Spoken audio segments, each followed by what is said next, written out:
Little storyteller. Coral the little mermaid had a bubbly personality and a bright, shimmering tail. She loved visiting her friends in their underwater homes. One sunny morning, she had a wonderful idea.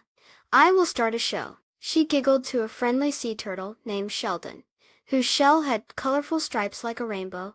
It will be called Rate My Reef. Sheldon smiled, his wrinkly face crinkling even more.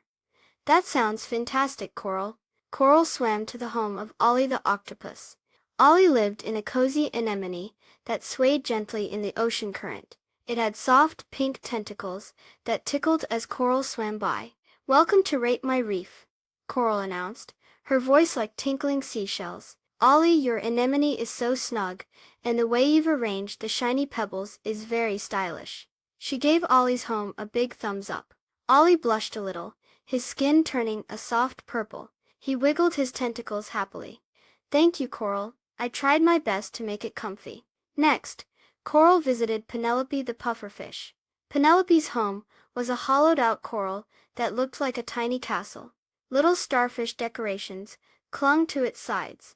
"Wow, Penelope!" Coral exclaimed. "Your coral castle is amazing, and all the tiny holes are perfect for little fishy visitors. Very eco-friendly." Penelope puffed up a tiny bit with pride, her pointy fins wiggling. "I like to have lots of space for my friends," she said. Finally, Coral went to see Finley the flounder. Finley lived in a patch of soft green seagrass that swayed like a gentle meadow.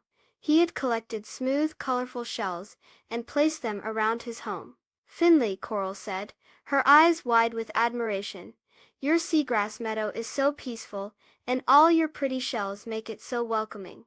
Finley smiled, showing his tiny white teeth. "I wanted a place where everyone feels calm and happy," he said softly. At the end of her show, Coral gathered all her friends. "Everyone has such wonderful homes," she said. "What I learned today is that the best homes are not just beautiful, but also full of love, and are good for our ocean." Sheldon nodded wisely. "It's important to be kind to our ocean friends and their homes," he said.